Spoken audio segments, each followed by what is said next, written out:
Well, good evening, everyone, and welcome to this Google versus Intelligence Squared debate on what is rapidly becoming one of the key issues of our time, a real market issue: targeted killing by unmanned aerial vehicles, or what we have come to know as drones. Now, it may seem odd on the face of it to pay so much attention to this form of killing, since there's nothing new about the use of pilotless remote-controlled missiles. Think of cruise missiles, for example. But what makes drones so distinctive is that unlike cruise missiles, they can hover over a battlefield or any place really, waiting for their target, and be precisely controlled by a pilot thousands of miles away. And unlike cruise missiles, they can return to base to fire their missiles over and over again once they return. These differences are crucial. They change the game. Suddenly we confront a whole lot of novel dilemmas. Does targeted killing actually hit the target, or does it in practice entail the death of hundreds of non-combatants? Does use of drones hand the military, and even worse, the intelligence services and the CIA, an unsupervisable opportunity to conduct covert warfare? Does this use increase the likelihood of covert warfare against countries who are not declared enemies? All these questions, and many more, will be raised by our motion tonight, which, as you all know, is America's drone campaign is both moral and effective. And it's a motion that sets the bar quite high for those who are proposing it, because they have to clear two hurdles, not just one. First, they have to show that America's use of drones is effective, which in this context principally means, are they an effective way of suppressing terrorism, or do they actually increase it? And second, even if they can persuade you of that, they've also got to show you that it's morally justified, that, for example, it does not come at a cost of too many civilian casualties, that it does not hand too much unaccountable power to those who should not have it, and so forth. Well, here to debate these issues tonight, we have a very distinguished group of panelists, not just here in the studio, but on your screens brought to you from that wonderful device, the Google Plus Hangout.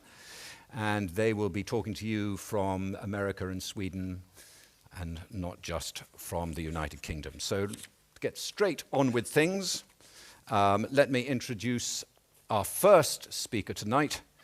He is a very distinguished Times columnist, writer, author, winner of the George Orwell Prize for Political Journalism. He is David Aaronovitch.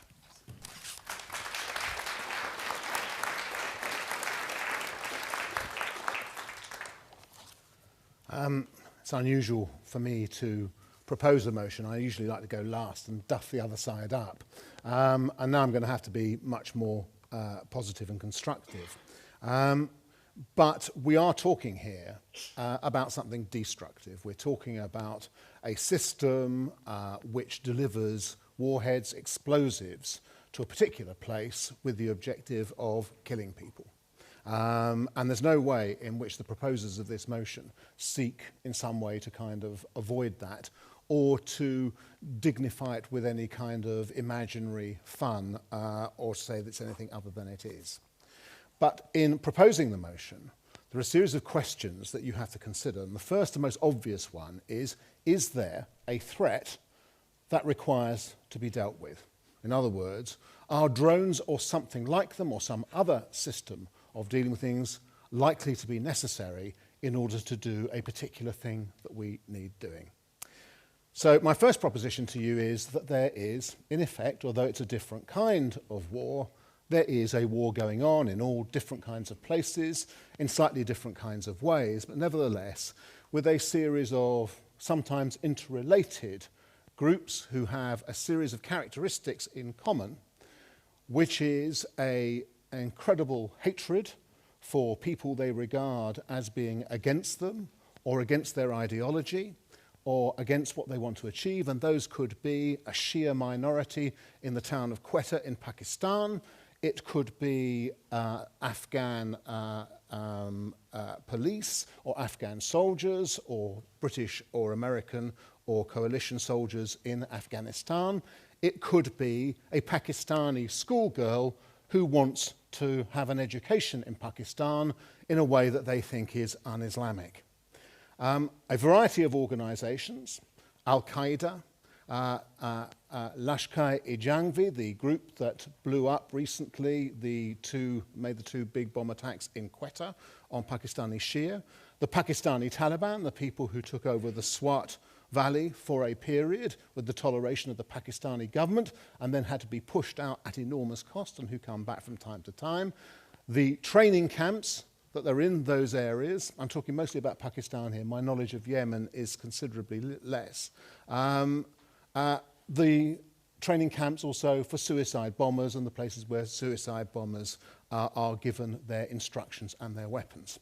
Does that constitute a threat? I would argue that it does. Not only does it currently attack people, but if you didn't interdict it, if you didn't strike it, it would attack and kill a large number more people in various places around the world, including, if it could, Britons. So that's the first point. The second point, therefore, is it moral or effective? So the second question to ask about the drone strikes, the use of drone strikes, is, are they proportionate to the kind of threat that there is? And I would argue that they are. Now, the first thing you have to say in context of are they proportionate is to look at what the alternatives would be once you've decided that there is a threat. And one of the things that the opposition are going to have to tell us is whether they do think there is a threat. So the next question is, if you do think there's a threat, what the mechanisms are that you have to deal with it. And as Paddy Ashdown pointed out in the Times last week, by and large, the other mechanisms for dealing with such a threat are far more bloody, far more indiscriminate, and they kill very, very many more civilians as a proportion of the total number of people that they affect.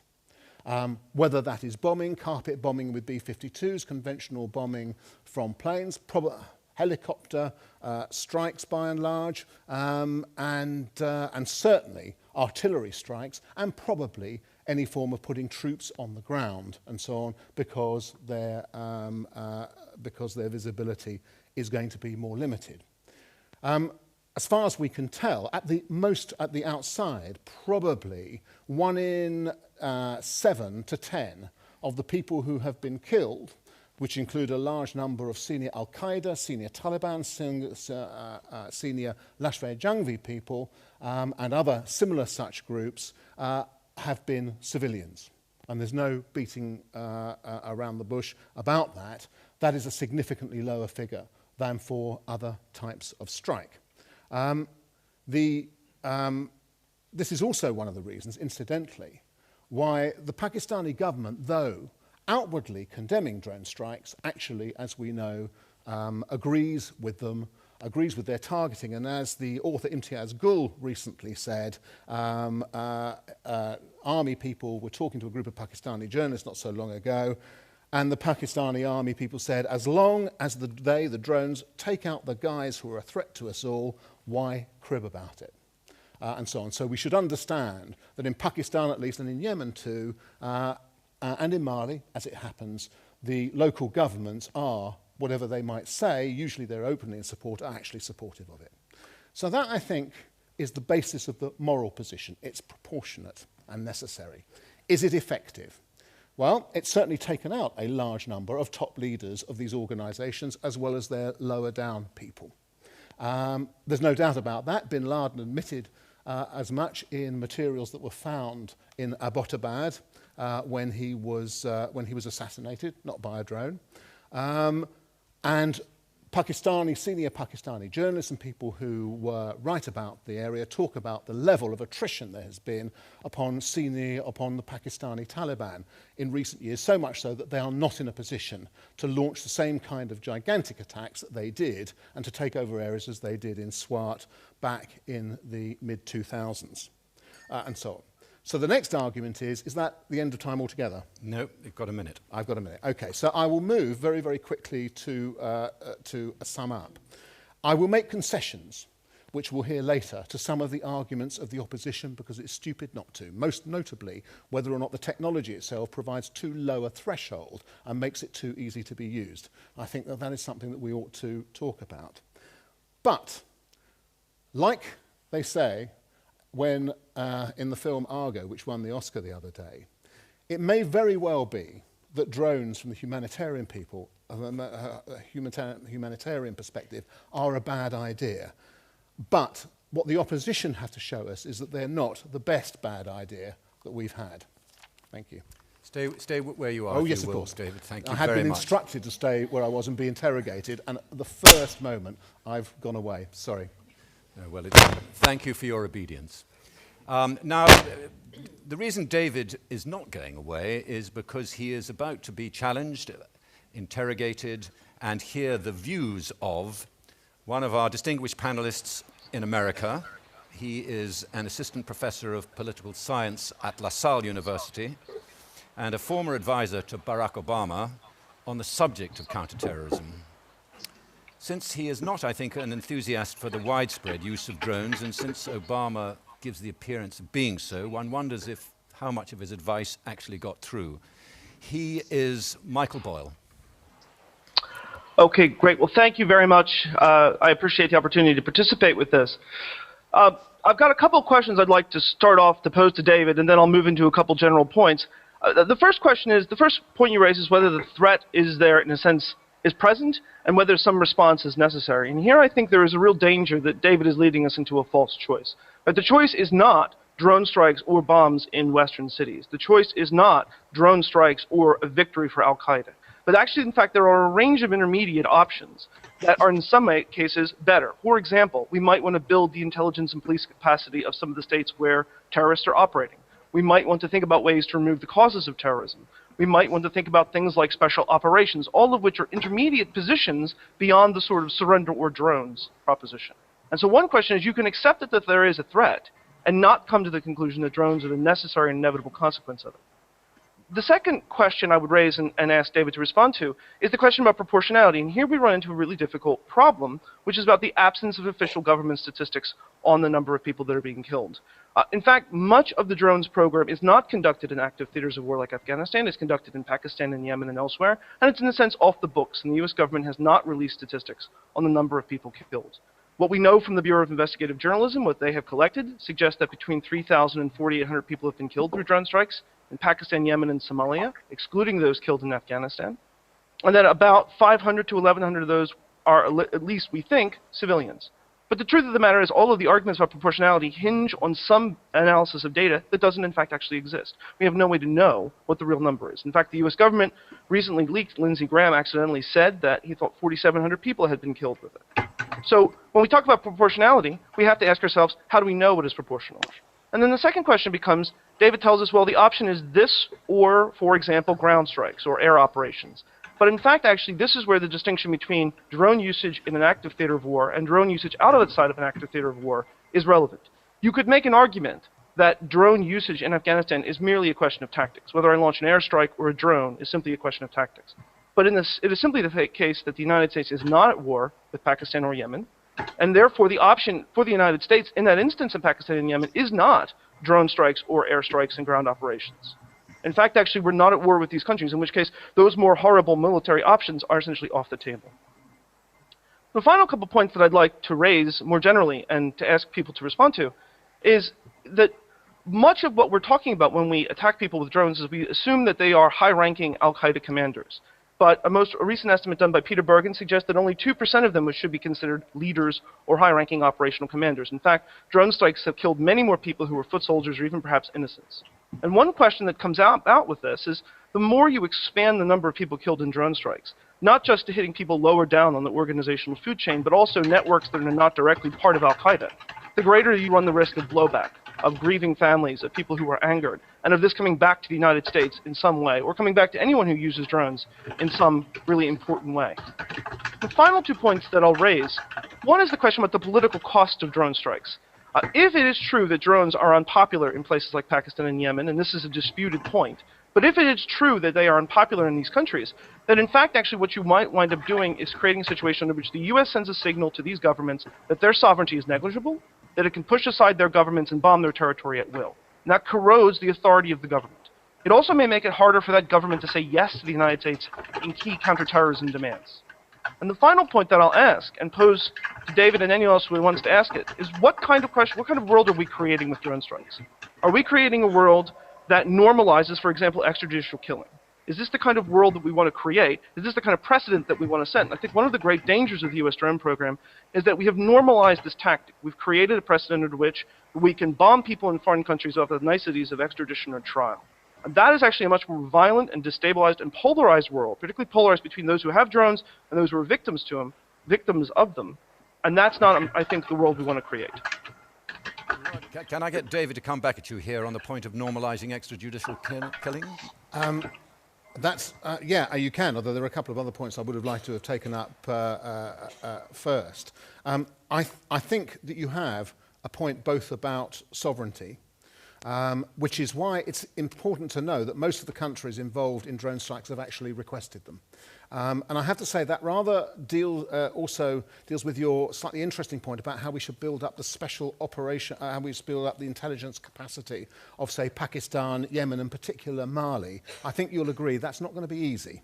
And there are a lot of things going to go on in the meantime as you try to build up the intelligence capacity of Mali, I feel.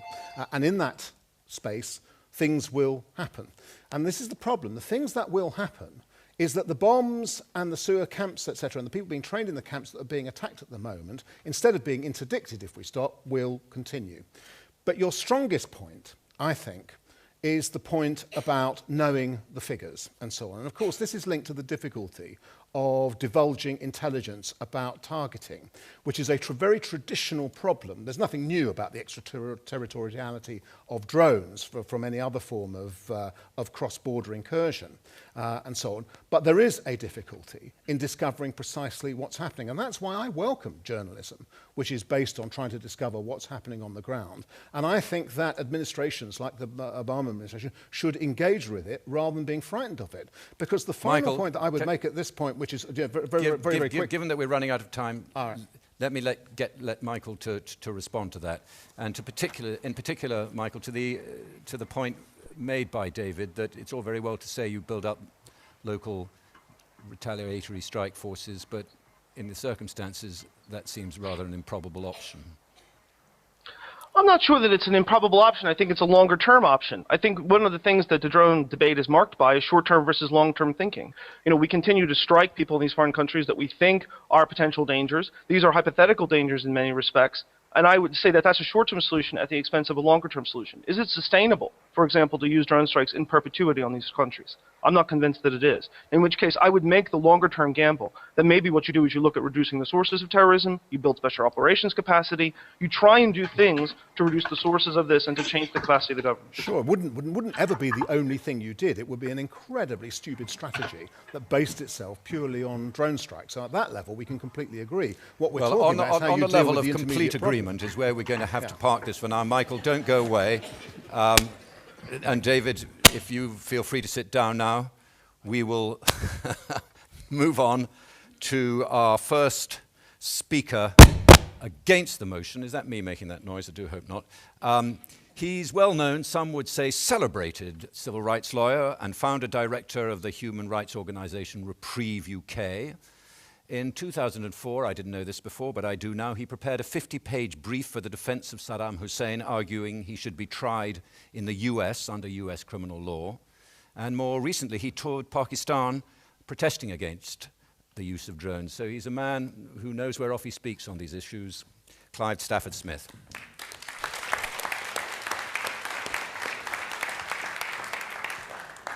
Well, I will say that thing about Saddam is an illustration of how Wikipedia gets the facts wrong, but that's really not terribly relevant to here.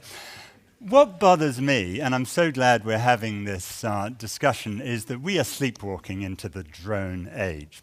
It's not that all drones are bad. Of course, I saw something the other day about a drone that's a vacuum cleaner, and I would love one of those things. It would make my life so much better, but that's not the subject of the debate tonight. The debate tonight is about whether US drone policy is moral and effective. And let's talk about the immorality first in legal terms. I'm told I'm the only lawyer here tonight, and I'm meant to say whether it's legal or not. You know, the law is often an ass. But in this instance, it's fatuous to argue that what's going on in Pakistan is legal. David said that the Pakistani government silently and secretly says, oh, kill all our citizens. We sued them, and they said very publicly, don't kill our citizens. And I submit to you that if the British government secretly said, kill people in Bridport, because I'd like to get rid of them, we'd all know that was illegal. If it's illegal, and it obviously is illegal, there's no question that it is, then you have a pretty difficult argument that it's moral. Because we in America, and I'm half American, and in this case I apologize for that aspect, for what we're doing, but we are a nation of the rule of law. And if we're telling the people around the world you need the rule of law and then we're violating it, we're hypocrites, and that is wrong. Now let's move on to whether it's effective. It's not effective because so many of the things we've done in this misguided war of terror, as Borat calls it, just aggravate people around the world. On September the 12th, 2001, we as America had a reservoir of goodwill of people who really cared for us that we'd been the victims of a terrible crime. We have frittered that away. And we've done it through Guantanamo Bay, where I'm going on Saturday. We've done it through Abu Ghraib. We've done it through all these policies where we've sacrificed what our principles are. And hypocrisy is obviously what breeds hatred. Part of it, in turn, we have to be realistic about this. It's not just the theory David talks about. It's about the cowboy attitude that we Americans have. We have predator drones that have Hellfire missiles, and when we see one of you who's afraid, we call you a squirter because you're wetting your pants. And then when we kill you with a Hellfire missile, we call it a bug splat. Now that's the sort of thing that pisses people off around the world. And I was noting one thing that Christine Fair, my interlocutor, wrote in 2012 about double taps, which is when someone gets hit and some rescuers come out to try to help them, the old Good Samaritan thing. And, you know, the American policy is to kill them too, on the presumption that someone who is the Good Samaritan has to be a bad dude if they're trying to help some people we thought were bad dudes in the first place. And Christine wrote, the United States likely learned this from terrorists who pioneered the tactic of attacking one site, waiting for first responders to appear, only to strike again to maximize casualties. When we as Americans are taking our policies from terrorists, I think it's immoral and wrong. And I'd like, obviously, Christine to respond to that and say whether she disagrees. Christine goes on to say that drones are the best alternative once the United States decides that a person is to be killed. That's what she wrote in the New York Times in 2012. Well, who gives us the right to decide who is to be killed? I've spent my life fighting the death penalty. That's the death penalty with a trial. I get a little offended when we talk about the death penalty without a trial of the people that I'm trying to represent. And, you know, when Christine went to Pakistan more recently, she said in Dawn, perhaps to a slightly different audience, I don't like that my country is in the business of extrajudicial killings. I agree with you, Christine. And I think we can all agree with you on that.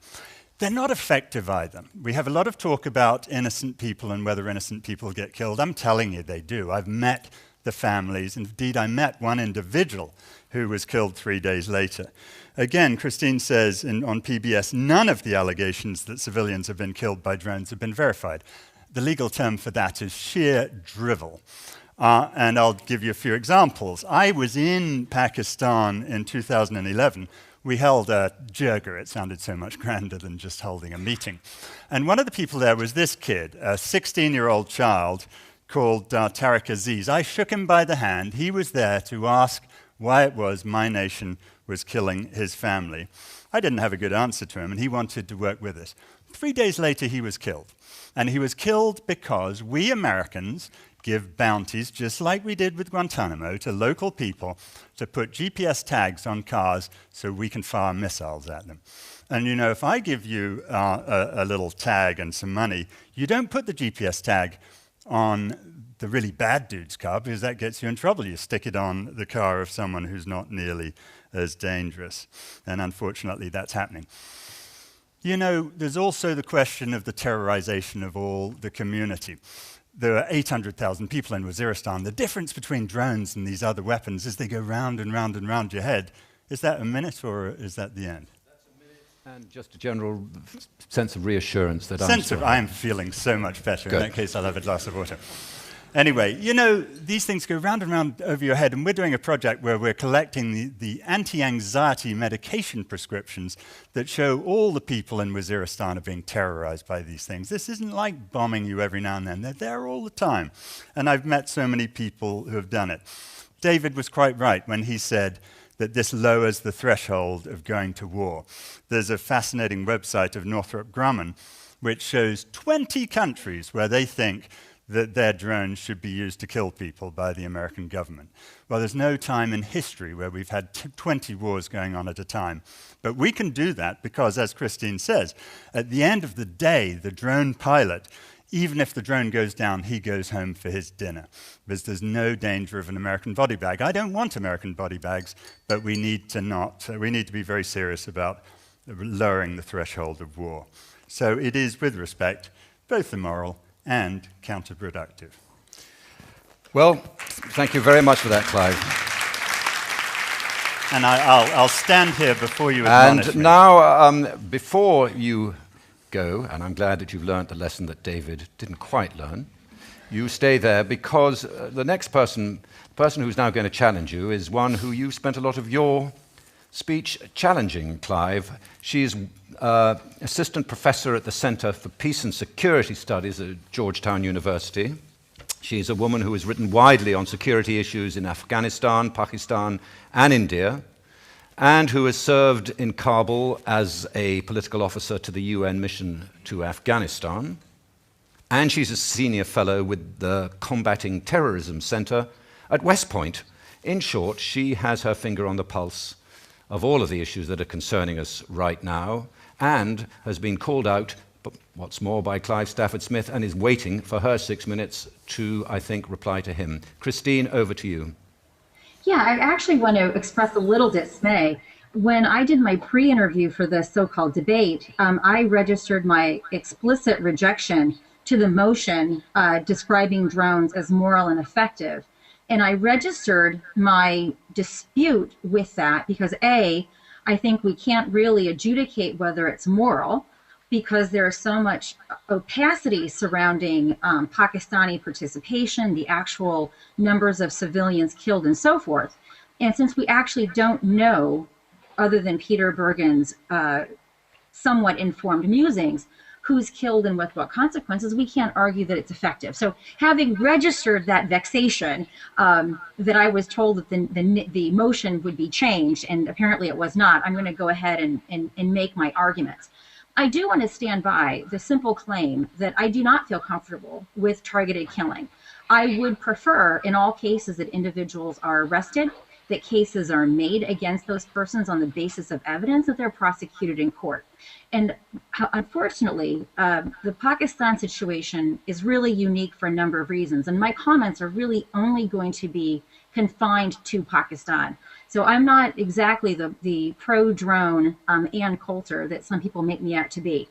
But with respect to the Pakistan opposition, there are about 5 claims that are typically made to say that drones are inappropriate or less suitable or even less optimal. First, the claim is that they violate Pakistan's sovereignty. I have to say, this is perhaps one of the more preposterous assertions. And as a matter of fact, the Americans are building a new drone base north of Peshawar. Americans are not building that with American labor. They're doing it with Pakistani workers, with Pakistani security.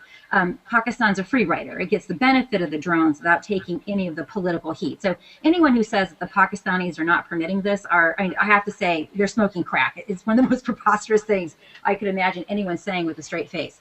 The second claim is this debate around whether or not drones kill excessive civilians and what excessive means. Someone, in fact, several people mentioned the BIJ project. I'm going to talk about BIJ as well as NAF, the New America Foundation project that Peter Bergen has overseen, and there have been a few others as well. Unfortunately, because there are no media that are permitted into Pakistan, none of these claims can be independently verified. And all due respect, good sir, you may have went to Pakistan, you didn't go to Fatah. Similarly, with all due respect, why you assume that every person you met told you the truth is equally puzzling. I've been going to Pakistan since 1991, and in some sense, dissembling on issues of this nature should be expected, and you should always go into things perhaps with a little bit of incredulity. The reality is that since the Pakistani press corps, and certainly foreigners, when I've gone to Fatah, it's been with a military escort. You can't simply go there and independently verify the claims of who was killed. So when you see photographs of children that have been mangled, it's equally possible that those children were harmed from shrapnel and terrorist attacks. In fact, it is the case that photographs have turned up in Pakistan claiming to be children are harmed by drones when in fact they were harmed by other things. So some incredulity is absolutely warranted when we're talking about these civilian casualties, in part because the ISI, Pakistan's intelligence agency, actually runs a media cell. And they're very active, and any Pakistani journalist will tell you this. They're very active in manipulating press reports, not only about drones, but other affairs as well. The other complaint that is frequently made is that they're not targeting U.S. foes, that they tend to target U.S. foes and not of Pakistan. That's not an argument that's been made here thus far. In fact, there seems to be considerable realism in this debate thus far relative to the comments made by such fellows as Chris Woods. In fact, my contacts tell me that we're overwhelmingly killing Pakistani terrorists, that is to say, not Al-Qaeda. And there are legal implications of that I'll discuss in a minute or two.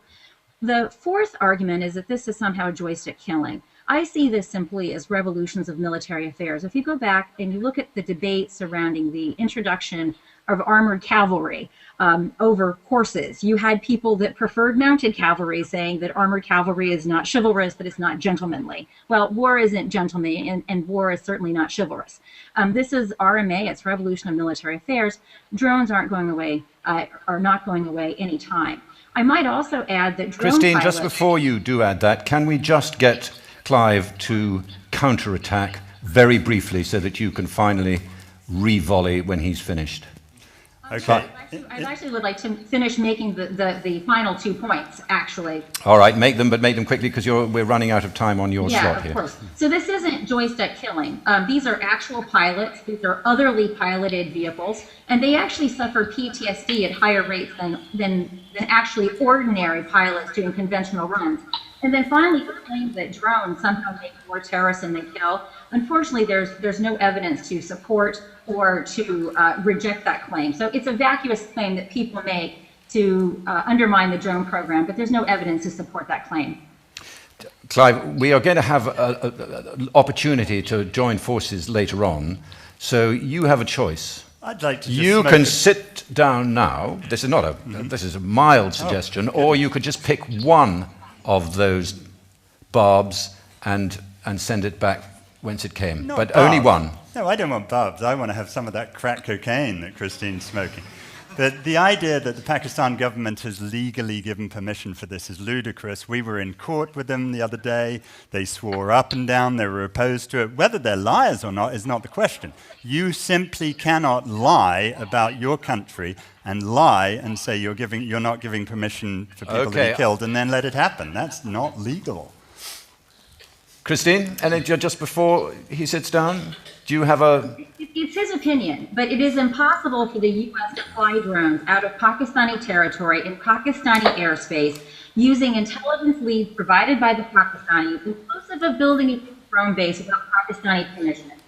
This boggles my mind that anyone would even entertain for a femtosecond that this is, quote, violating Pakistan's sovereignty because they're not giving us permission. They clearly are giving us permission.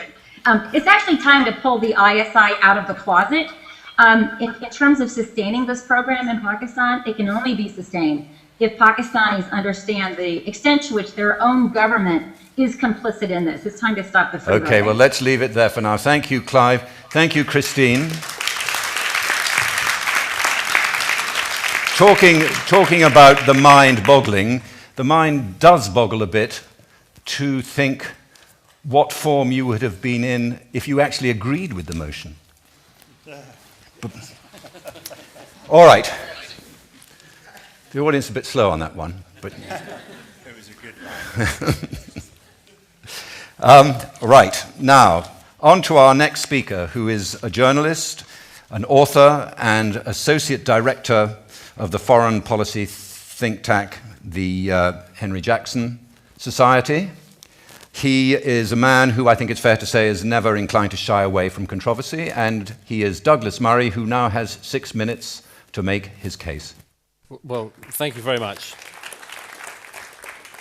Thank you very much. I agree with everything that my colleague David Aaronovitch has said, and I disagree with some of what Clive has said, and I'm not going to be as oppositional as perhaps you might wish on this. I will concede the same points that David did. This is not nice, it's not surgical, it's a mistake to think that this is some kind of abstract war game. It isn't. It involves real people and real people's lives. Terrorism exists, however, and the question is what you are going to do with it. Terrorism is a serious problem. There are people, there may even be people tonight, who don't believe that. I think they're wildly mistaken, and I think apart from anything else, it's a great shame that Clive didn't mention the number of people who would have to take anti-anxiety medication because they live in an area dominated by jihadis. Nobody counts those people so much. You know, if terrorism exists, the question is, as I say, what do you do about it? Now, the Bush administration, immediately after 9/11, had one way of dealing with this. It decided that you would send in very large amounts of American troops. You would use all of your newest, latest military technology, but you would have boots on the ground. You would spend, in the case of both Iraq and Afghanistan, very many years caught up in local politics, local and tribal disputes, and many people lost their lives during that period. It was a response, and it did a very great amount of harm to the United States, and it also did a very great amount of harm to Al-Qaeda and others who wished the United States ill. Now, during that period, the Bush administration also took part in a policy of extraditing people in countries like Afghanistan to Guantanamo Bay. Bush himself authorized 3 individuals to be waterboarded, 3 known terrorists to be waterboarded. And I do not think that I'm alone in noticing that this policy was not widely popular. Among other things, not very popular with Clive Stafford Smith and other well-paid human rights lawyers. They have had, however, a terrific success with the response that they had. They have had a terrific result in that they have persuaded the most left-wing president in American history, Barack Obama, to skip the rendition and trials process and go straight for targeted assassination. So congratulations on that. Why is this the case? It's because the Obama administration came in and they saw what their predecessors saw, which was that the threat was real and that you had to do something about it. Now, the idea that the Obama administration is at all loose in how it does this is a mistake. Let me just quote the Attorney General, Eric Holder, who said recently at the Northwestern University School of Law, he said, talked about the criteria for using lethal force against people in this way. First, the US government has determined, after a thorough and careful review, that the individual poses an imminent threat of violent attack against the United States. Second, capture is not feasible. And third, the operation would be conducted in a manner consistent with applicable law of war principles. That is Obama's Attorney General.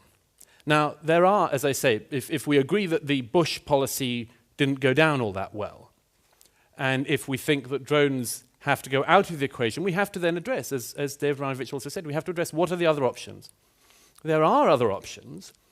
You could, for instance, in the case of Pakistan, encourage the Pakistani government to send in the Pakistani army rather more liberally, shall we say. I offer it as an open question. You don't have to know anything about, for instance, the Red Mosque siege a few years ago in Pakistan. I offer it as a genuine offer. If you think that sending the Pakistani army into areas to arrest, kill, detain terrorists would be less bloodthirsty than unmanned drones, I think you're on some of the stuff that Clive was talking about. Let me give the example of Yemen. It hasn't come up very quickly, but very briefly, because it's connected to the place we're in. Not very far from here in London, a young student, Omar Farouk Abdul Muttalib, on Christmas Day 2009, tried to blow himself and the plane he was on up over Detroit. He tried to do that because of a man who was an American citizen then in Yemen, Anwar Awlaki. He was deemed not to be able to be arrested. Nobody had the opportunity to read his Miranda rights.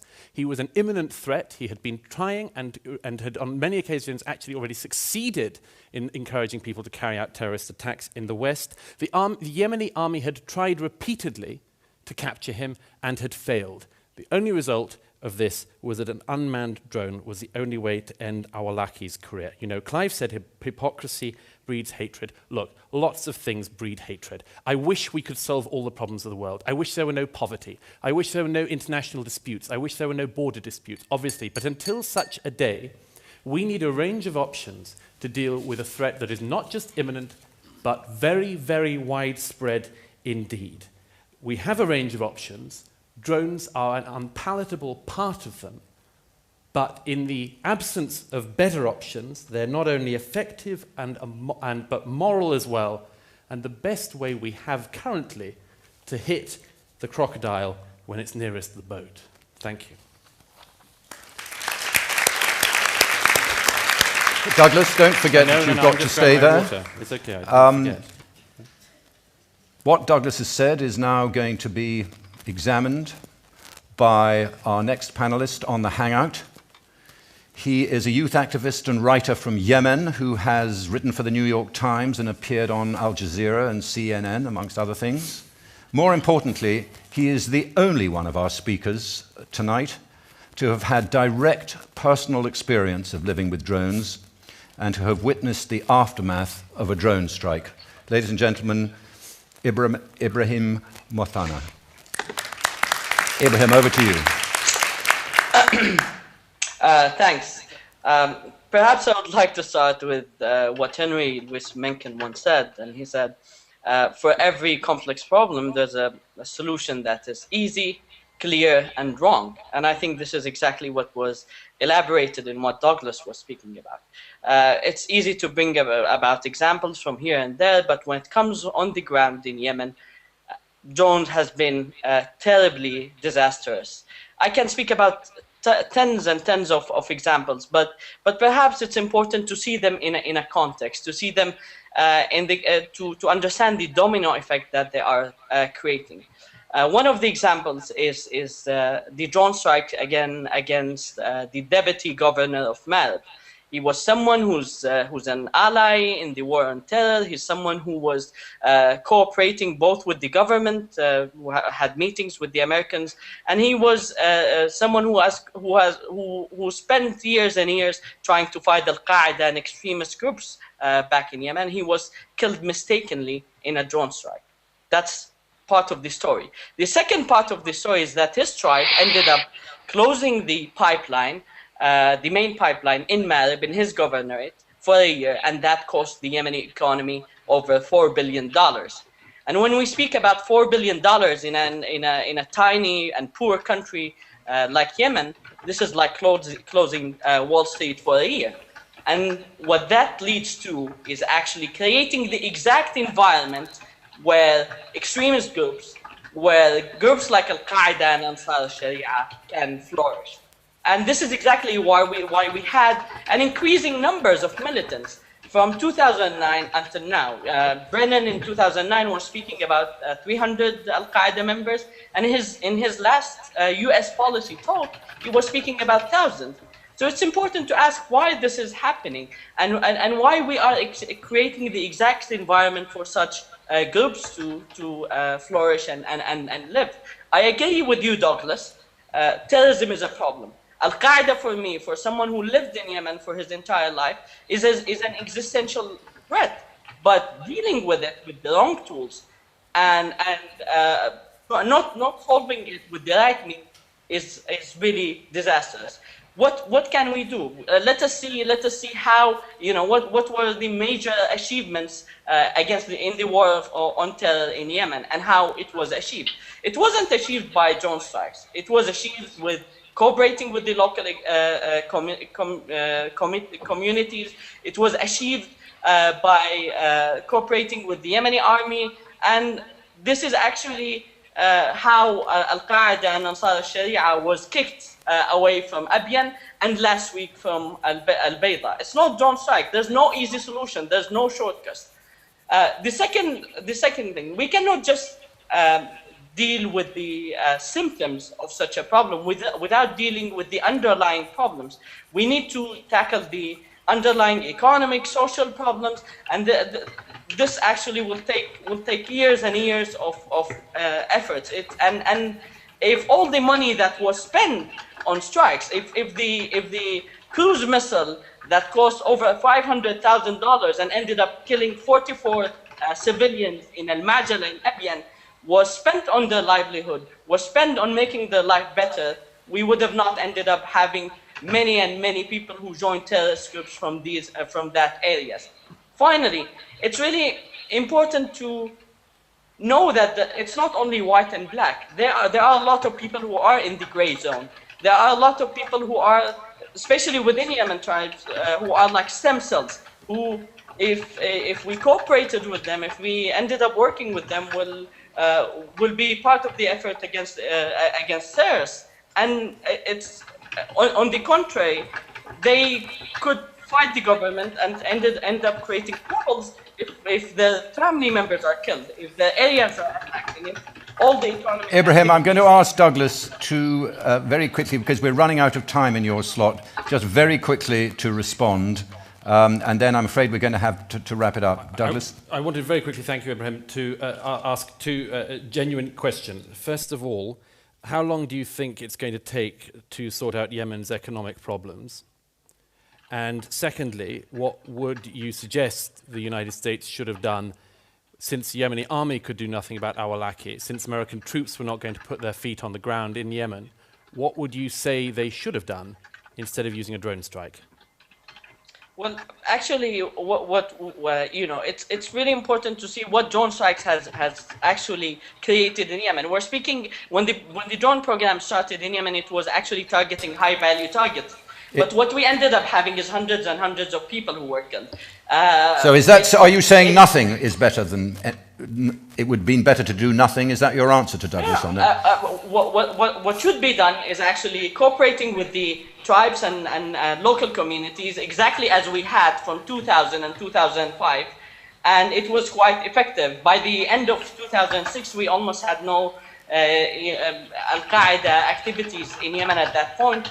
And not relying only on drones, because what we ended up seeing in Yemen is that the consequences of it is much worse than what it really achieved. Thank you very much, Ibrahim. I think we're going to have to leave it there, I'm afraid, because we've got to go on. You will have a chance later on to ask further questions. Douglas, Ibrahim, thank you very much for that. Our next panelist, I think it's true to say, knows more about the insides of drones and how they work than anyone else here today, possibly than anyone else. He is Professor of Artificial Intelligence and Robotics at the University of Sheffield and co-founder of the International Committee for Robot Arms Control, and is currently on a Leverhulme Research Fellowship for the Ethical and Technical Appraisal of Robots on the Battlefield. I think it's safe to say he's not much in favour of them. He is Noel Sharkey. Thank you. It's been interesting here to see an audience of very normal-looking faces getting more and more and more miserable as time has gone on. Now you're not looking miserable, okay? So it's my job to now make you look miserable again, I think. Well, I want to take a different approach than these guys, really, and I'm not going to talk about the insides of drones. But the US drone policy, if you can call it a policy, because they don't actually have a policy or a drone doctrine, which they should, I believe could destabilize world security as it stands, and that's what I'm going to be talking about. But before I say that, let me just say, I'm not a security advisor or any of these. I'm just a normal person. I've lived through the Cold War. I've lived through the Vietnam War and seen all the skullduggery in these various places like South America and stuff. And for the life of me, I just can't imagine how people have, how sane people could be giving the CIA an Air Force. It makes no sense to me whatsoever. It just seems complete insanity. But let me just leave that there. These strikes are at best legally questionable. When Philip Alston went to the UN about it, he went to the General Assembly in 2010. He was told by he's the special rapporteur for extrajudicial killings. He was told by the United States that essentially these are covert operations, mind your own business. He didn't mind his own business. He came back in November that same year with a 30-page report looking at exactly why it breached international humanitarian law and humanitarian law. And that's the other problem. The United States, under George Bush, talked about declaring a war on terrorism. And everybody in the UK and Europe thought he was a complete crazy guy. He was a twit. I still think that, but not for that reason, because that had legal implications. What the United States was trying to do was to reframe the notion of war. So what they want to do is the idea that you don't attack states anymore, you can attack groups of individuals. Now, lots of lawyers I know, and I'm not one myself, talk about that what's really going on here is that they're breaching humanitarian law, which is quite different. Under humanitarian law, the CIA are committing murder, and they're civilians anyway, and we don't even know who's flying the planes. It could be military contractors. There's no transparency here. There's no way of knowing who the targets are. There's no way for these people to defend themselves legally or anything else. But let me leave that there. That was just a sort of little piece. World security. Well, I think that now the United States is setting up some very, very dangerous precedents here. This notion of action short of warfare. When the United States committed drones to Libya, what they should have done was after 60 days come back to Congress and tell them, we've done this, can we have your permission to continue? This is called the War Powers Resolution, and it was set up to stop Nixon being an imperial president. So they set up the War Powers Resolution. You can go out to war for 60 days, you can come back, and you have to ask Congress's approval. Harold Coe, the chief lawyer for the State Department, said, we don't need to ask for approval to Congress because we didn't commit any US troops on the ground or US forces in the air. It was just drones. Now the problem with this is we've now given the president a right to go and attack anybody anywhere if he has any kind of grounds. And this is not a good thing for world security. And why I say that is, and this is what really troubles me, not the United States. There are 76 countries now that have these drones. Not all of them are armed. Iran have 2 types of armed drones. China have 2 types of armed drones. Israel have several, and they're growing very quickly. Last year, the Changdong industry in China said that they'd identified in the hole in the market because the United States is not selling its attack drones, and neither are Israel, to other people. So they've identified a hole in the market, and these are going to start being sold. Everybody wants armed ones because they're watching what the United States are doing. Now, only last week, if you read the newspapers, in the Global Times, an interview with one of the Chinese, he's the director of public security, admitted that they were considering using a drone to attack Myanmar, what we used to call Burma. And he was after a drugs baron there called Ngao Guan. But in the event, they happened to catch Ngao Guan, and so he was arrested. But they might have used a drone. Now, what can we say to that because of the US policy? What can we say if China go and kill the Dalai Lama because India aren't arresting him and he's not in Chinese interests?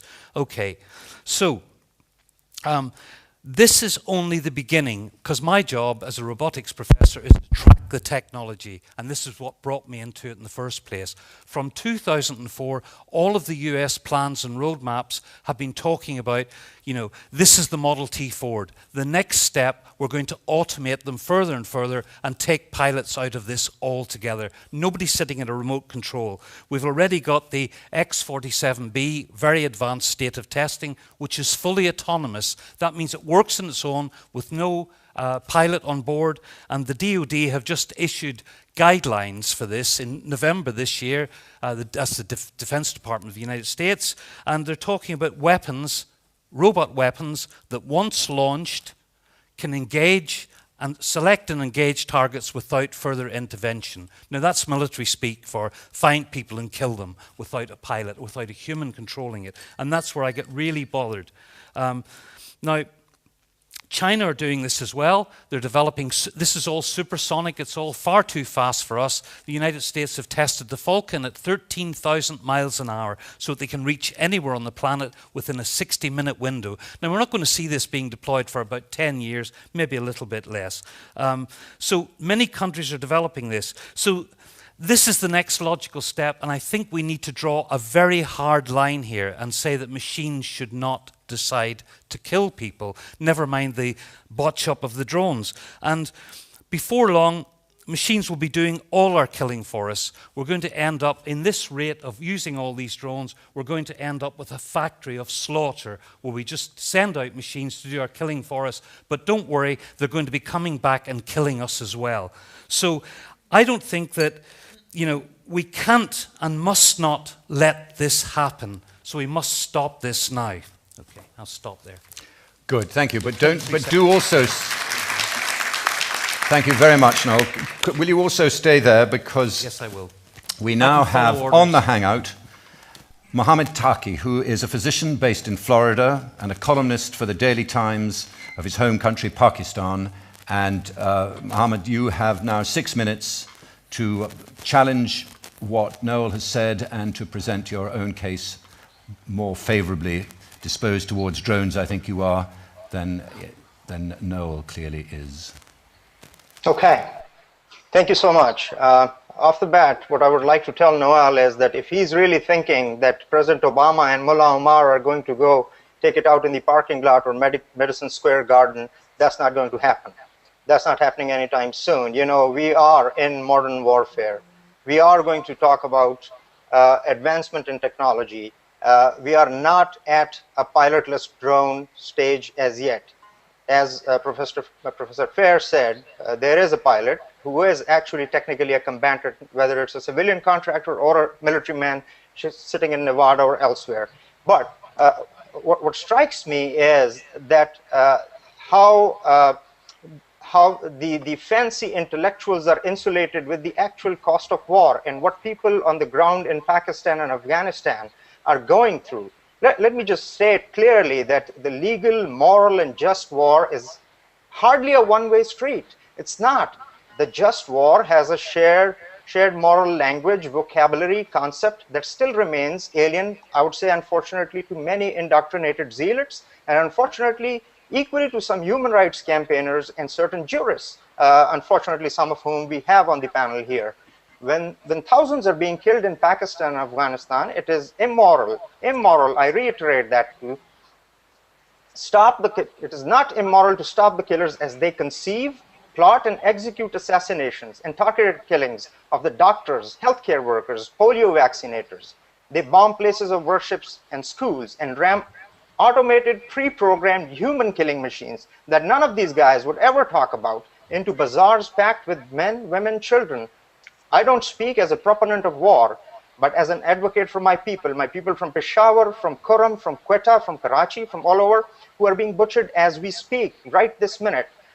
2 weeks ago, there was a bombing which ripped apart in the heart of Quetta, killing over 150 people. I speak to this forum and the world at large as a constituent of the state minister and MP of my hometown, Peshawar, Bashir Bilor, a bulwark against terrorism, who was martyred by a suicide bomber half a mile away from the house that I grew up in. He was also my family friend. I talk on behalf of our cheerful neighbor, Abul Hassan Jafri, who had a whole magazine of bullets pumped into his body as he left home for work. I used to call him uncle when I was growing up.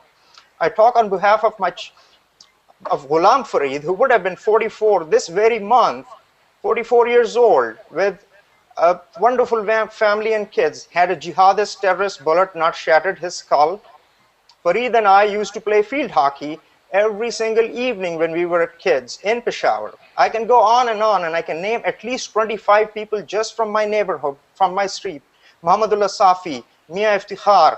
These are the people who were killed by suicide bombers. But I don't hear anything about these people. You know, this is not sexy because they have not been killed by a drone attack. It is not sexy to go after people who are not, it's fad to go after the United States, just ram the big bully.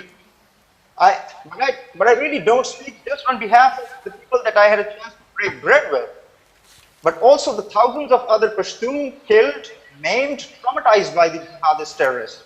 I speak for the thousands of Barelvis and Sufis who were blown to smithereens by Takfiri suicide bombers as these guys were proving their rituals on holy shrines that they visit. And I would be remiss not to mention the systematic extermination of the Shia Muslims, especially the Hazaras of Quetta, the Shia Pashtuns of the tribal region Quran. Genocide of Shia is underway in Pakistan, and the Takfiri jihadists and their patrons perpetrate it. The killers of all these individuals and groups have two things in common. Mind you, they subscribe to an ideology of hate, and on top of that, they use as sanctuary areas of Pakistan over which that country has absolutely no sovereignty, or it has opted to share or cede that sovereignty to these killers. Chechens, Uzbeks, Mohammed, Arabs, can I Afghans. just stop you there a minute to ask Yes. Noel whether he has a counter argument to your impassioned plea to see that the death toll works both ways? Well, I have to say to you, I don't know what the argument is that you're proposing, but I'd have to say to you, if the motion here tonight had been, are the actions of terrorists both moral and effective, I would have opposed that motion as well. I think what we're trying to talk about here is this the appropriate technological response, or is a technological response the proper way to go about it? Is this, for instance, we don't have enough empirical evidence, but is this the best recruitment tool? Does asymmetric warfare cause more terrorism? Is it going to bring back more bombs to our shores in the UK? Okay, because people have not got a better way of fighting than that. Let's talk about that. With that. Now, okay, with that in mind, what I was saying is that with these Chechens, Uzbeks, Arabs, and Afghan insurgents, it's virtually a United Nations of terrorists holed up in Waziristan.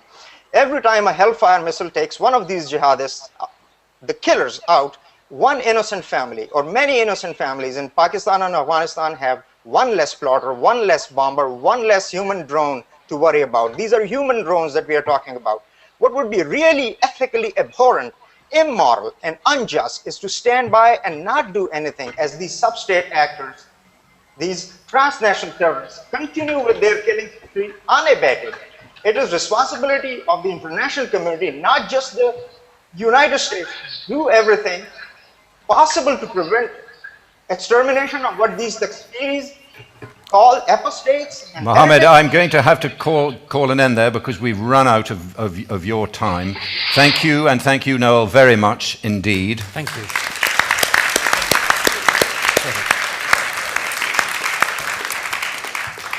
Before we commence with the second part of our evening, which is going to be a challenging argument between our four panelists here and the four panelists on the Hangout, I should just like to acquaint you with your views on this subject before you had the opportunity to be persuaded by the wisdom of our panelists here. That is to say, you were all asked to take a vote when you came in, as were some of the people on the Hangout. And this is the way the distribution of opinion goes before when we started tonight. And the interesting thing is going to be to see how it changes at the end of the evening. But this is how you felt when you came in. 23% of you were in favor of the motion. 48% were against it. However, it is also true that 29% professed themselves in two minds, or they didn't know. And so there is very much to play for from that agnostic contingent. And we look forward to see how the vote transpires after we've had yet more argument and discussion, including from yourselves a little later on. But now, I hope we have our Hangout panel with us. Good.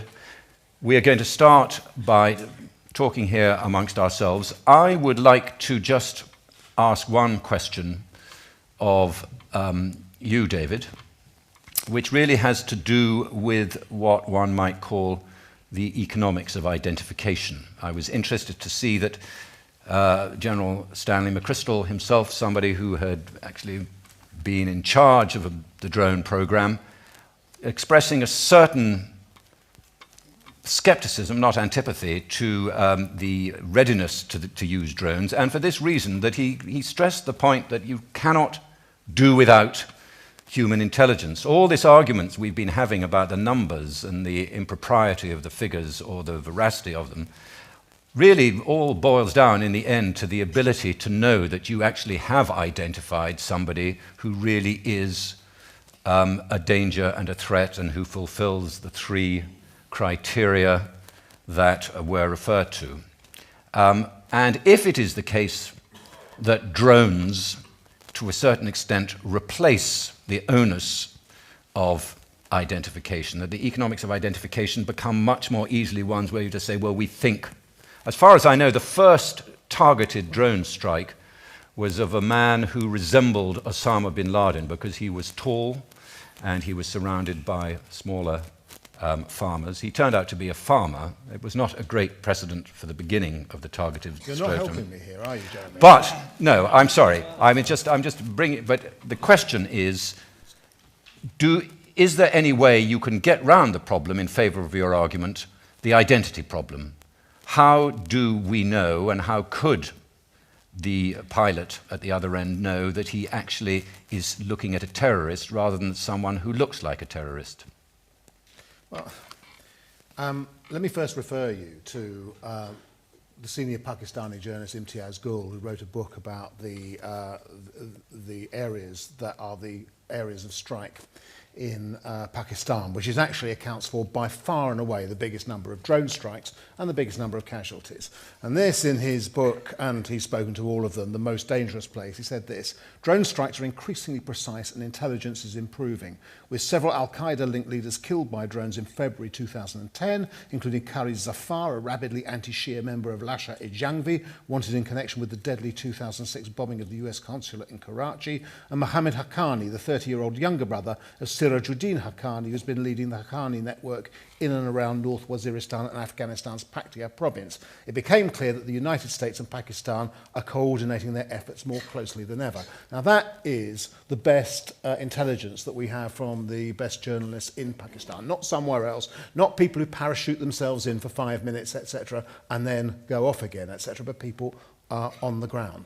So, of course, it is dependent upon intelligence. Now, next question you have to ask yourself is, and this was the point I was beginning to come to, actually, in fact, we do know quite a lot about who does the targeting, and we certainly know a lot more about who takes the decisions on targets than we know about conventional military operation.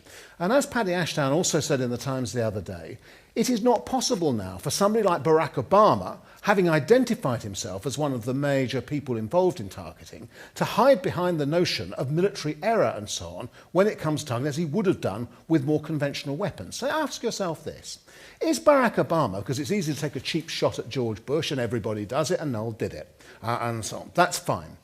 But is Barack Obama a stupid guy who sits there thinking it doesn't really matter who we target, it doesn't really matter who we get, as long as I can tell the American people that I've sent 160 drones over and they've killed 400 people who somebody tells me might just be Al-Qaeda or might just be Pakistani Taliban, but I don't really care, that's my job done. Okay, that's a point well made. Mohammed is going to reinforce it at some point, but before that we want to get a counter from you, Clive. Yeah, I've got to say, David, I'm surprised that you have such touching faith in some of these intelligence people. You know, when you look at Guantanamo Bay, we had exactly the same assertions. They said they were the worst of the worst.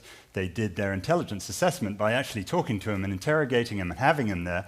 They said that 35 out of 779 were innocent, We've now proven 85% are innocent. And right now in Guantanamo Bay, 52% of the people left there have been cleared for release. Clive, are you confident about that word proven? Yeah, I am, because those are things that have been conceded by the US government. Now, we don't have to go to 85% to concede, and I have a security clearance. I can't tell you what I see or I'll have to kill you. But I'm going to tell you with absolute certainty that the intelligence these people rely on is utter drivel, and that's why we have a court of law. No, Mohammed, can I just, he was keen to come in. Mohammed, you seem to, how do you respond to this point that all those evil human bombers that you were talking about are not actually the people who are being eliminated? It's 85% of them are actually innocent that was farmers. Guantanamo. I know, but I think he was trying to project the same percentage as far as I hope he wasn't.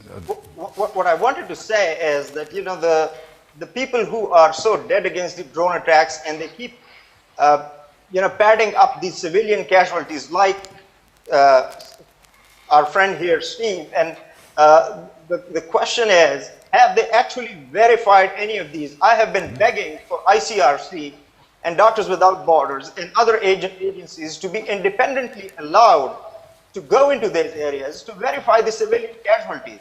Now, Reprieve does a little job of actually subcontracting a Pakistani organization, using people from Islamabad and Peshawar, actually paying for their logistics, and then coming up with a New York Times and NYU Stanford University study, which has more academic loopholes in it than the Swiss cheese I'm going to have for my lunch today. You know, they basically are cherry-picking the evidence. Well, Clive, since Clive is the founder of Reprieve, can we sorry to go back to you, but I think you need to say something. Dr. Taki, we are doing exactly what you asked us to do, which we have an independent journalist who goes around taking photographs, gathering pictures of the dead people. Now, you can have your little fantasy world and say we're fabricating all of this for some bizarre left-wing conspiracy, but it's just not true. I agree with you that we want, you know, transparency. You're totally right.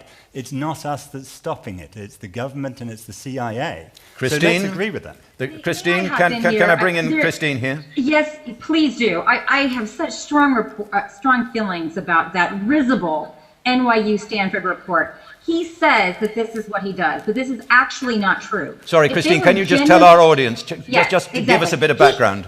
Yeah, so basically, they approached NYU and Stanford Law to do a report on drones, which ultimately, by the way, if that's not true, you need to take it up with Stanford and NYU, because this is explicitly written in the report. They approached I use this. Hang on. The they in this question is Reprieve. Are you saying Reprieve approach? Yes. According to the NYU and Stanford report, which I use in my methods class as an example of horrific so-called research, they say that Reprieve approached the law clinic and asked them to do this study. They then used a Pakistani partner, the Foundation for Fundamental Rights, to then go and arrange a series of interviews, which totaled 130. Selection bias is how I would characterize that. 69 of that 130 were directly organized by Reprieve. All of their logistics was paid for by Reprieve. If people don't think that that's a conflict, no, this is according to their report. And if you have issues with it, sir, you should take it up with your client, because this is how they describe it in their report. Making further points, the individuals that were interviewed for this project were at no point subjected to independent verification. What do I mean by that?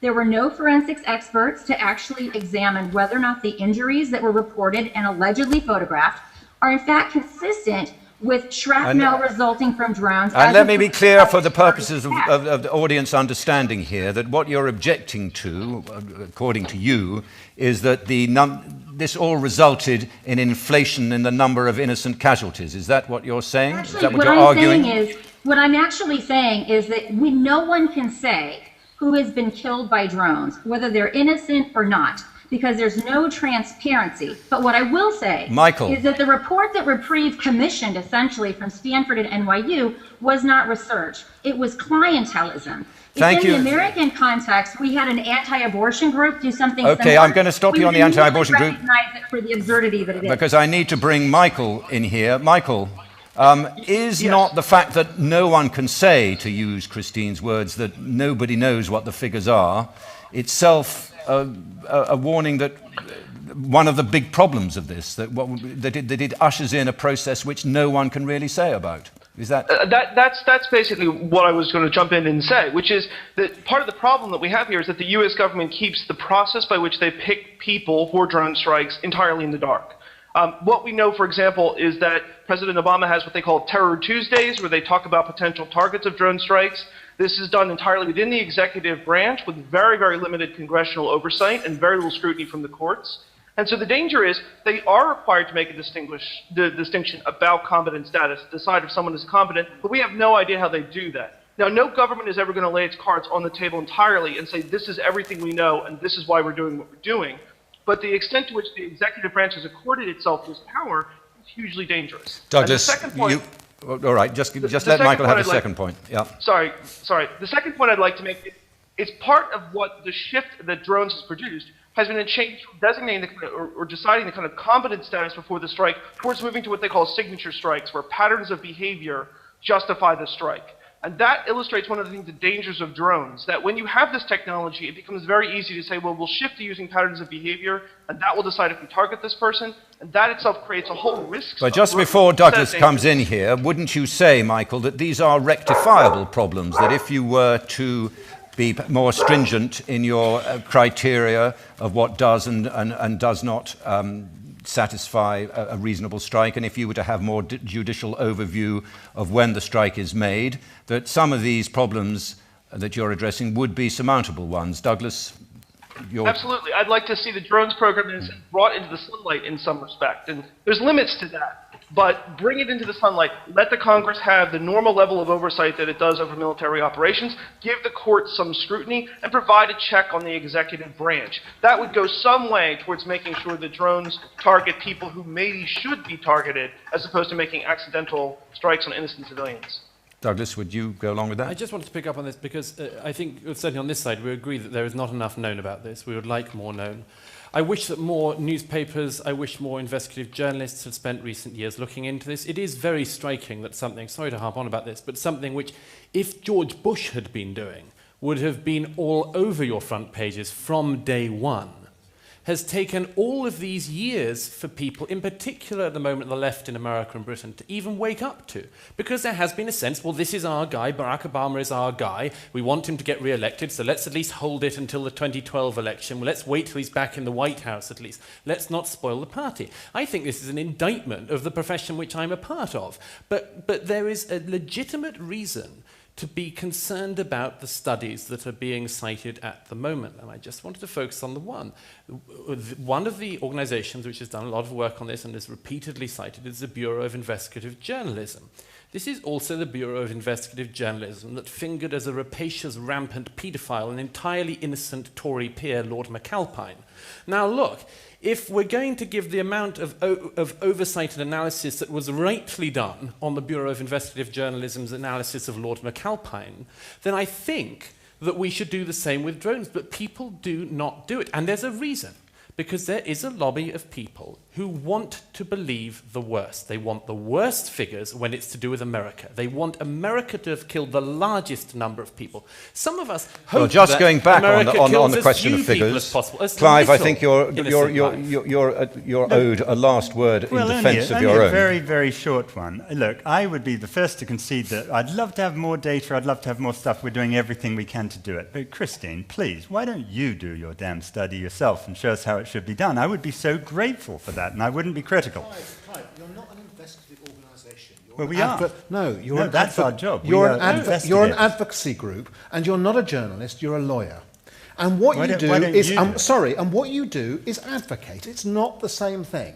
I try to advocate for the truth. I'd love you to do it. You do it, David, except the comments about me going behind my house to take a leak. That's the only time that I've disagreed. Well, I only said I didn't believe you did it. You told me you did. I know, yeah. But that's the only time you haven't told the total truth and everything. Ibrahim, I know you want to come in at this point. Are you there, Ibrahim? Yeah. Well, I just want to highlight quickly on 2 points. First, our friends on the other side of the house are calling for journalists to go and research drones issues, while, I mean, the US government itself is putting a lot of restrictions of Yemeni journalists, for instance, who are trying to tackle the drone issue. Journalist Abdul Ilah Haider Shaya, who revealed the massacre in Al-Majala, was actually taken to jail. He's in jail until this moment. And in 2011, when he was given amnesty, President Obama personally asked the Yemeni government to keep him in jail. So, they're putting a lot of lines in front of investigating such issues. The second important issue is redefining the term of militants. Yeah, it's all right to say that we've killed hundreds of militants in Yemen, but if you go and see how they define it as any male of military age. So yeah, if you go and see the hundreds of people who are killed, probably they don't have anything to do with Al-Qaeda, but they are militants under this definition, which is quite awkward. Can I pick up with Mohammed here? And just before you come in, Mohammed, I'd like to draw the interesting contrast between your experience and Ibrahim's. Both of you live or know very well territories which have been subjected to drone attacks. Both of you, and yet you are absolutely of the opinion that this is the best way to dealing with it. Why do you think you are not more of a like mind with Ibrahim in thinking that the reaction to the drone attacks create a reaction which is, that the cure is worse than the disease? The answer is very simple here. What you're talking about is, are we going to have jus post bellum or justice after war? What are the outcomes? But I would draw your attention to what we are talking about is what was happening before 2001.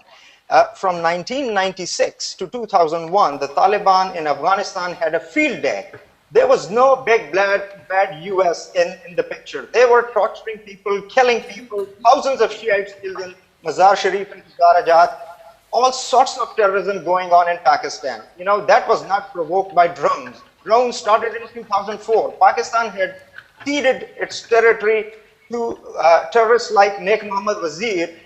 I would draw the attention of the House to the 2004 agreement or 2003 agreement with Naik Mohammad Wazir, where the Pakistani General Safdar Hussain leaves his gun at the door to go and confer, and actually signed a very degrading agreement with the terrorists. Now that guy was taken out in the drone attack. So you don't have sovereignty there. Thank you, Mohammed. I mean, I just want to bring Noel. I want to add one more point, okay. Quickly, if I could. And I would draw direct attention to the political agenda of these so-called humanitarian activists. Now, what we have here is Clive's organization working hand in glove with the Pakistan Tehreek-e-Insaf of the cricketer turned politician Imran Khan, who has a clear-cut anti-American agenda. Imran Khan's ex-wife is distributing cameras for Clive. What they are doing is they are not doing research. It is not humanitarian. Had it been humanitarian, they would have been looking at the Shia, the Bareilly. All right, thanks. That's a very interesting point, and it does lead, Noel, to a question which deserves an answer from you, which is, do you think there is something slightly Pollyanna-ish in your attitude about the idea that you can apply due process to situations which quite conspicuously will never, ever make themselves open to it? No, I don't think so at all, because there's been opportunities, certainly in Somalia, to arrest people, and the discussion, and somebody was killed recently, weren't they, who was just released from prison. Maybe it was in the Yemen, I'm not sure which one, just released from prison.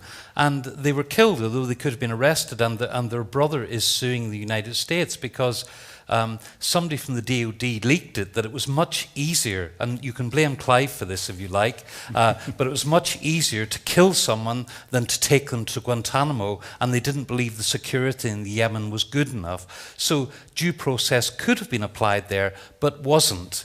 And that's a real problem. No, you've had enough to say. No. But I would like to say, yeah, shut up a minute. I'm on your side. Yeah, I know you are, but even so, I want to say something more about that, because I think that also in the panel, I don't like the kind of slight sort of personal slurs that are going on. I'm sorry, I'm an academic. I'm used to academic discussion. I'm not used to people saying... Goodness me, if you're an academic, you must be used to personal slurs. Yeah, no, not really. Not in my field. Not from me. But I don't like things like, the Bureau of Investigative Journalism Journalism's reports on drone strikes, which she's been really careful with. I've looked at their methodology academically. It's very strong. And the fact that one of them made a mistake about a paedophile and resigned is irrelevant to what they do about drone strikes. And that's just nonsense and a silly thing to say. But it gets to the heart of it. It gets to the heart of it. They don't. It doesn't get to the heart of anything. It doesn't get to the heart of anything. If I found out that somebody from your organisation was a paedophile, would that invalidate everything you had to say ever? No, I imagine if somebody from your university wrote a paper pretending that somebody who wasn't a paedophile, then it would cast some doubt on your university. On the whole university? Yes. You think that every department might which would maybe another this is drones. Yes, okay. Can I ask a very simple question? But I think the methodology was good. I'll take your question first, then yours. We are coming to an end of this time, so if you've got very pertinent questions to ask. David, we haven't heard from you for a while. You said this, and it seems to me to go to the core. You said, we don't attack states anymore, we attack groups of people. It's a very bad thing. Which state attacked America on 9/11? No state, particularly. No state? Yeah. Thank you. But so what? You sound like you're saying there like you're some sort of prosecutor. Thank you, my lord. My rest my case. What's the argument there? Can you not really not see What's what the argument is? No, I can't. The argument is that we don't actually face enemies who are states anymore. And that was made evident by 9/11. And I am amazed that you cannot see that. Well, it was made evident by the IRA. Wasn't it? A long time ago. It's made evident in the US War of Independence. So what? Does that mean we should go into countries that we're not at war with anymore? It means that we go into any country we like and kill people randomly? It means that you are being attacked by and you are at war with people who are not states. No, that's what it means. It's a bit of a problem, but maybe we're not handling it in the right kind of way. That was we might want to ask what this whole debate is about. And I'm going to pull in Christine here, who I hope you've been listening to that interchange, Christine, and are going to solve it in one quick blow. Yeah, there's just a couple of issues. BIJ does not have a sound methodology. What they're basically doing is circular reportage.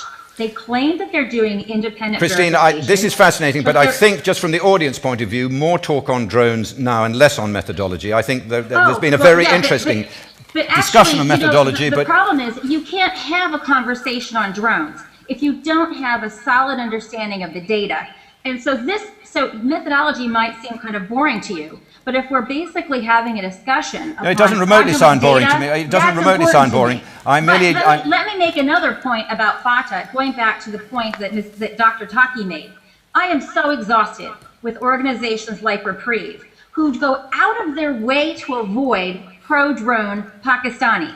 They act as if Pakistani victims are somehow not important. It turns out, going back to data methodology, there's pretty sound statistical evidence that links an increase in drone strikes to a decrease in violence in Pakistan. And I'm going to go back to this point because even though the legislation that authorizes drone strikes says they're only good for Al-Qaeda, in fact, we're killing Pakistan's terrorists. So there are legal implications.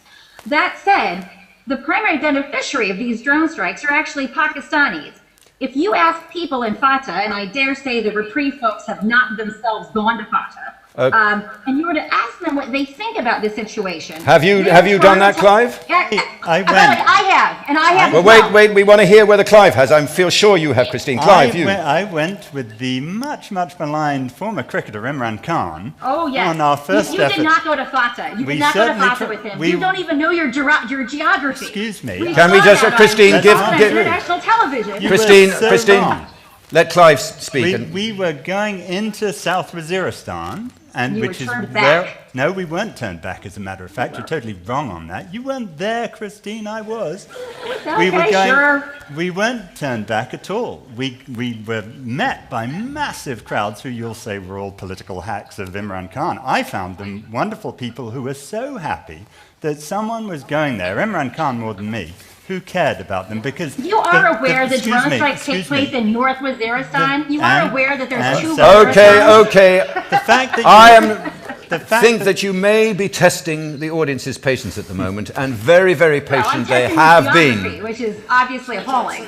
That's actually not fair. The question that Christine Fair has raised is the quite simple one of whether or not Clive got to where he said he was going. Exactly. That's what she's asking. We did everything And the drone strikes. And the are answer, not- All right, and the answer, the answer behind all this is no, he didn't. No, we got within... Is that the answer, Clive? We got to 15 miles from the border of South Waziristan where there have been lots of drone strikes, and we were not turned back. We met 30,000 people who came out to meet us. 15 miles is not in South Excuse me. Waziristan, and the drone strikes are in North Waziristan. They're in you don't both, even know your Christine. geography. You All don't right. know anything about drone strikes. Enough of that. I think the Waziristan question is fascinating, but it is beginning probably not to be the exact question that many...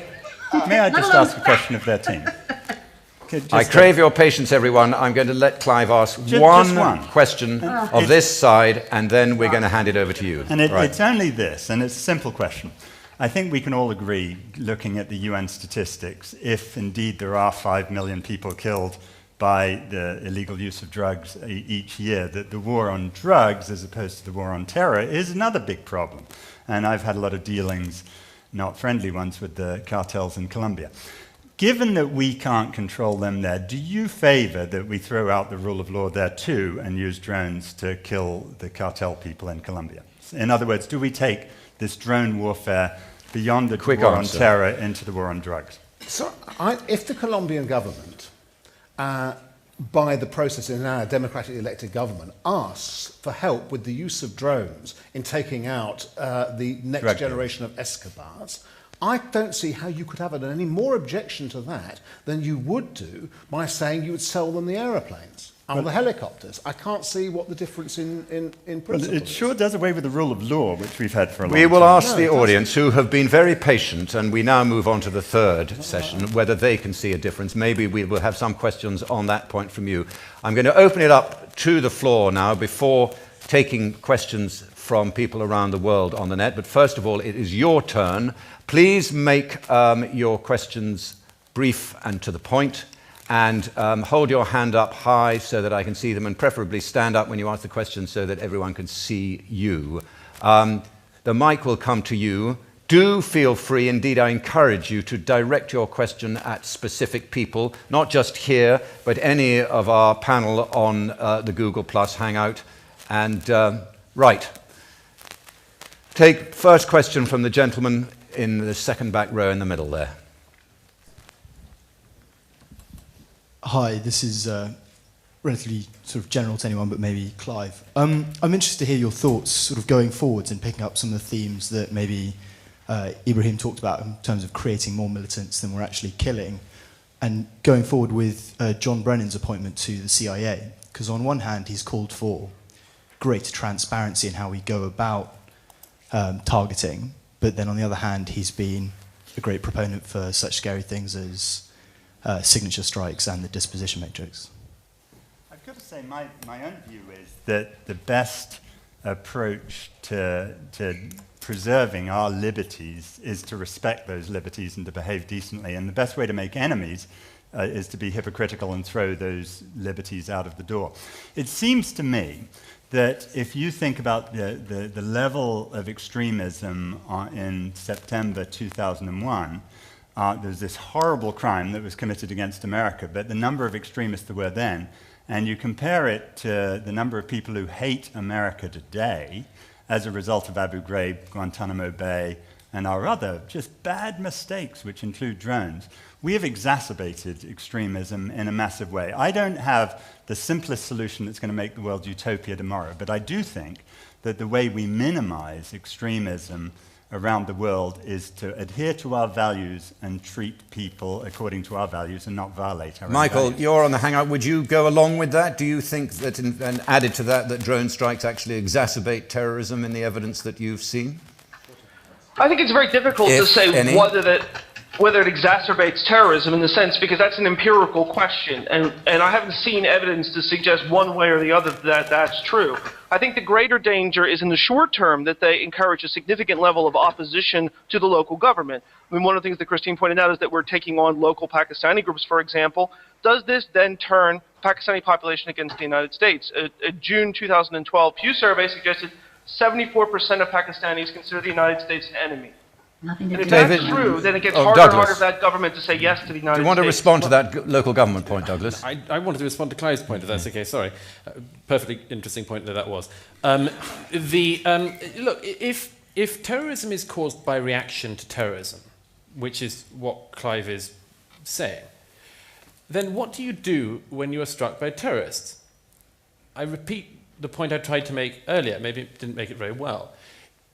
If you cannot send people in, it would be nice to be able to send in whole phalanxes of lawyers to go and arrest people, read them their Miranda rights in Yemen and so on, and take them back to a fair trial in the US or so on. But if you cannot do that, what do you do? If you try to state build in some of these countries, you don't get very much love. If you try to do targeted strikes against individuals, you don't get very much love. Reacting to terrorism and trying to stop terrorism in all sorts of contexts will not get you very much love from other people, but it will do the job, if you do it well, that the President of the United States has to do, which is to keep the American people safe. 2 American presidents now have managed that. President Bush and President Obama have managed to stop any repeat of 9/11 on American shores. That is their job. That is their number one job. It would be wonderful if it was also possible to stop any attacks on the United States and simultaneously be loved by everybody. But nobody has yet come up with a way in which to do that. Okay, thank you for that. Another question, please. Gentlemen, first of all, right in the centre here, and then we'll go over to you afterwards. Just very quickly, do the proponents of the motion assert that drone strikes are legal? And if so, what is the basis for that belief? David. I'm not an expert on international law, but even I could tell that Clive had a problem, more of a problem than he was allowing, because it was all predicated on the notion that because the Pakistani government said overtly that it was against drone strikes, it didn't matter, that actually they were clearly cooperating with them, letting the places being built and so on.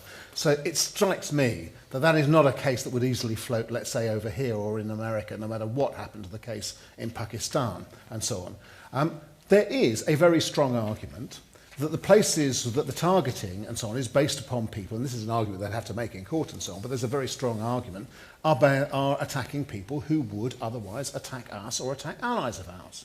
Otherwise, and frankly, if it wasn't, we wouldn't actually be doing it. I am reasonably sure that such a thing would give you a good basis, would give the Obama administration a good basis in law. But can I just say something about this? It is often the contention, always the contention of people, that this, that or the other thing, usually done by the United States, is illegal. And so on. And in certain we're talking about things like the invasion of Iraq, actually further back, the action in Kosovo and so on. But what is remarkable about it is there is not one successful case about the prosecution of these military campaigns, the actual prosecution in principle, that has actually been taken in international law. Not one. I know that Mohammed wants to answer this, but since we only have one lawyer on the panel and he's sitting on my left, over to you, Clive, on that one. Well, only very briefly. Look, it is ludicrous to argue in a democratic society that a government can say publicly that they're not in favour of it and secretly say kill our citizens. Pakistan. It's Pakistan which has an election. Apparently, I'm supporting Imran Khan. But it is ludicrous. And I'm just telling you, the law is emphatically clear. We've just sued the British government over it. No one's arguing against the fact that it's illegal. So that's clear. That what is illegal, to be clear? That it's illegal to kill people in Pakistan. Different question in Afghanistan, I agree. But in Pakistan, no question. And it's a different question in Afghanistan because that is a declared theatre of war. Yeah. Okay. Mohammed, you wanted to say something on this point. I think I have to disagree with Clive. You know, the sections of Pakistan that are being targeted with the drones are really out of the Pakistani control. Pakistan does not exercise sovereignty in that region. It is very well known the Pakistani army has been dragging its feet for the last 4 years to run any operation, any successful operation of the sort in North Waziristan. Now, you will also find tribal agencies like Quram agencies where people are very pro-drone. And another thing is that these are transnational and sub-state actors who may not even benefit from the application of international humanitarian law. And it is an extension of the conflict in Afghanistan. The Haqqani network is a belligerent in Afghanistan. United States is well within its rights. It's a just cause, right intention, last resort, legitimate authority, proportionality, and probability to go after these safe havens in Afghanistan as well as in Waziristan. I need to get questioners in, but you will have your chance. Thank you very much. Clive is wrong.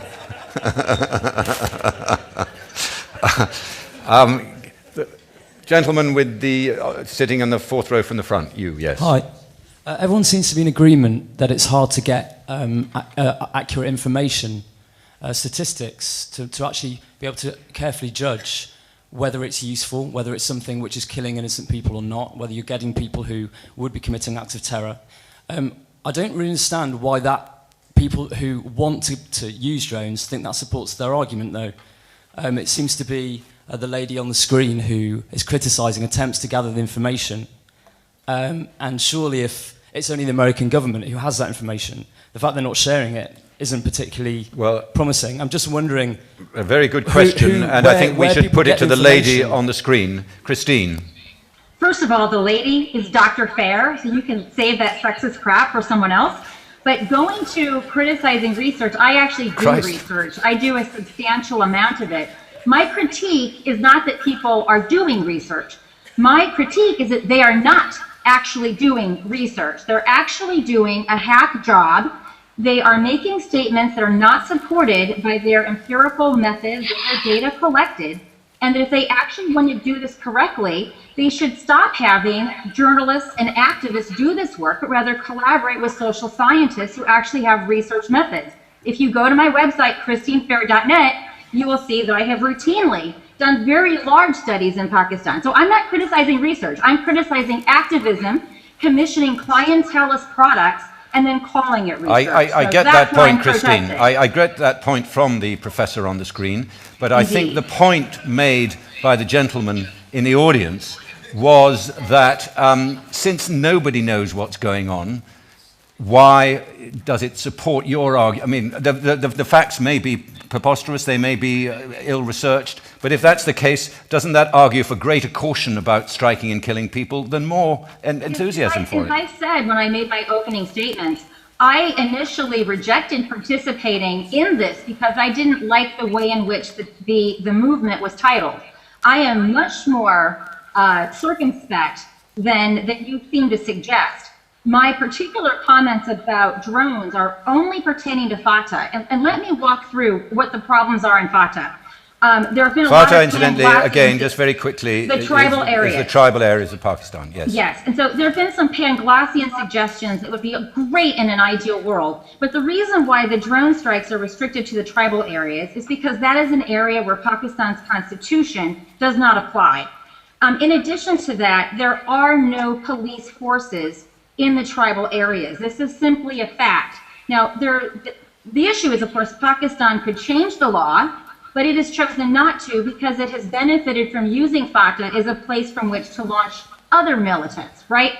So the alternatives are you send the Pakistan army in, and they've displaced 4 million plus when they went into South Waziristan and in SWAT. By the way, drones are not displacing anyone, contrary to Reprieve's suggestions. Thank you, Christine. I'm going to have to stop you there because time is short. Douglas, do you want to come in? So what's the alternative? Noel, sorry. Noel, you next, and Ibrahim, I'll come up to you afterwards. Because I'm pretty strong in methodology anyway, and I agree that there's a lot of partial data, and some of the methodology, even in your studies, is slightly flawed, because any study with partial data is slightly flawed. But having slightly flawed data, as the gentleman, sorry if you don't mind me, it's not too sexist to call you a gentleman, is it okay? Well, as the gentleman said, it doesn't, just because there's partial data, doesn't mean that drone strikes are good. And what we're doing here is bickering over numbers. There are clearly children dying there. There's no question about that. There are clearly innocent people dying there. A lot of them. We're just bickering over, was it 100, was it 50, or whatever. We know whether there are a lot. Yeah, we do know there were some. Come on. You know that. There are some. You said that they've even been identified by the United States. So don't be silly. No, actually they haven't. No, they haven't. Let's go to the man who's actually been affected by drone strike. Ibrahim, can you come in on this? Yeah, I think there's a repetitive notion of accepting the use of drones in some of the tribal areas in Pakistan because government does not exist. But in many of the cases in Yemen, actually drones has been used in areas where the government have controls. One example is the drone strike in December, after Obama was appointed president for the second term. The drone strike took place 15 kilometers away from the downtown of Sana'a, capital. And the person who was killed actually was being paid by the government because he was a teacher. In this case and in many other cases, it was easy actually to take them into court and to take them into due process. But apparently it's easier to kill them rather than waiting for that from the perspective of the American government.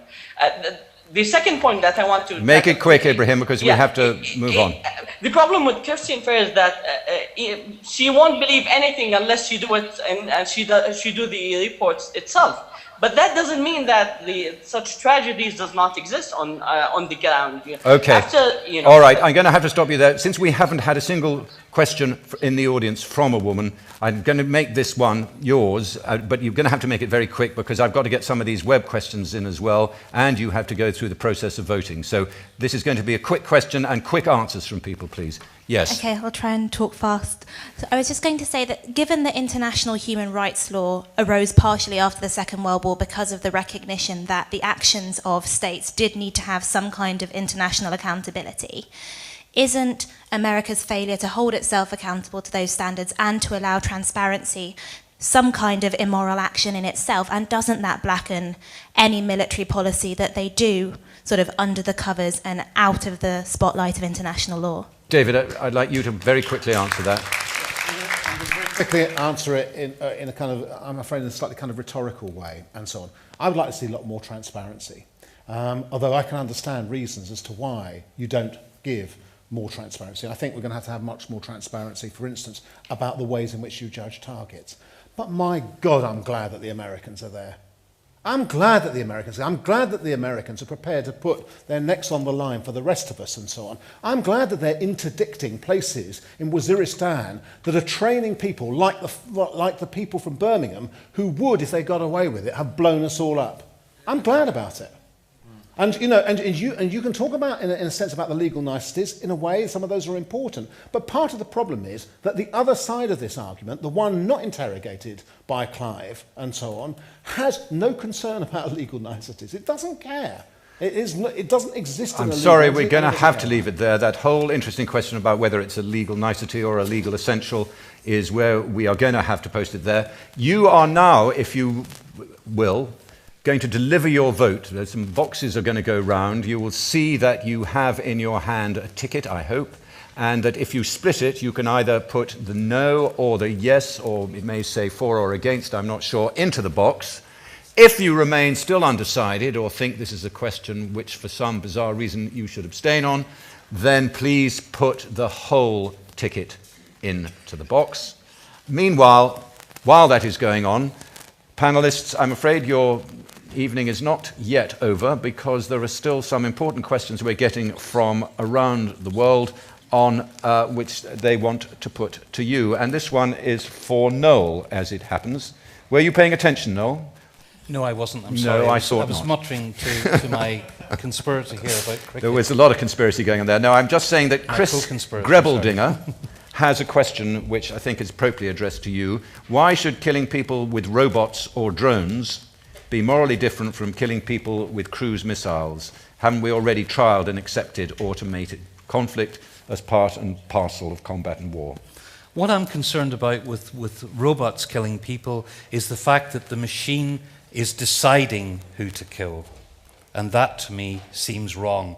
And it seems wrong because I work in the field of artificial intelligence. I know that no machine is capable of discriminating between a combatant and a civilian. And that's a very big concern. Can I ask you very quickly, do you think President Obama knows that too? I think he probably does. Sorry, clear that question, David. What was the... Does not think that President Obama knows that too. In other words, do you think that President Obama thinks that his moral responsibility is somehow negated by the fact that a drone might itself, or some successor drone in 10, 20, 30 years' time, might choose the target? I doubt it. Could I just finish what I was going to say, if I may? If you just let me finish, and then you could jump in. No, we can do that. On we go. So they can't discriminate, they can't be proportionate, and the DoD recent guidelines on this said that they will do it slowly and incrementally and make sure they comply with the laws of war, which is all very well. But you know, many other... This is this blinkered approach. It's the same with destabilizing world security, as if we're the only people who will ever have this technology. We're the only people who ever use it. There are a lot of countries coming online who will use it. Now, do you think we're going to set ourselves at a military disadvantage? If you look at why you want autonomous drones, it's simply because you break communication links if you're fighting with a more sophisticated force. We're not fighting with the Taliban. Sorry, it's a very long argument. No, it's a long answer, but it's a deserved one. Douglas, you have got something to say. I see your hand, Mohammed, over there in Florida. Every single development in the history of war has always had this discussion around it. That's all right, when then. Gunpowder was first invented, Ariosto said in the early 16th century, he was talking about how this would make war impossible, it would make it immoral, it would stop chivalry, the individual wouldn't be able to see the person they were killing, and so on. This conversation has always gone on. And the conversation always goes on to what happens when other people get it. Of course we should be having that discussion.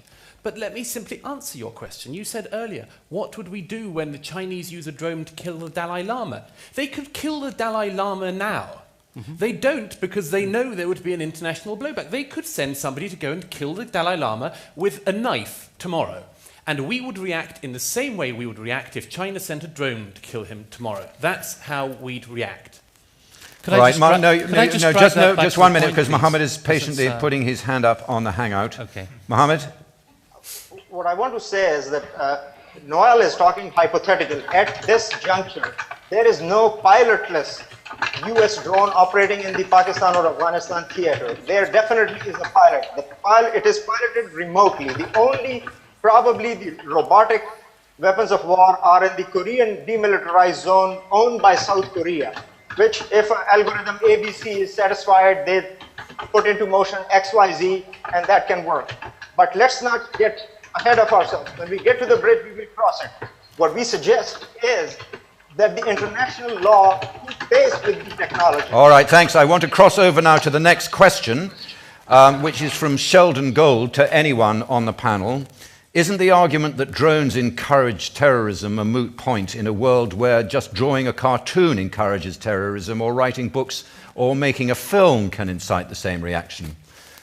Well, it's certainly not a moot point, is it? I mean, we want to do everything we can to prevent the encouragement. But I think the questioner is saying to make the point that this inflames terrorism is a weak point to make because it is so easily inflamed. Well, I don't think so. I think we've done so many things to inflame it. And in response to what Douglas was saying a moment ago, the more that we, who hold ourselves out as the leaders in democracy and all that stuff, the more that we sacrifice our own principles, we give the others the excuse to do it. So when we had Guantanamo Bay, Indonesia set up a little Guantanamo Bay off the coast of Indonesia, and so on and so forth. We have to stand up for decency, or we may as well give up. Nobody disagrees with that. It's simply that some people note that among the voices of opposition to every single thing that America decides under consecutive presidents to do to defend herself, certain people tend to speak not as critics, but as enemies.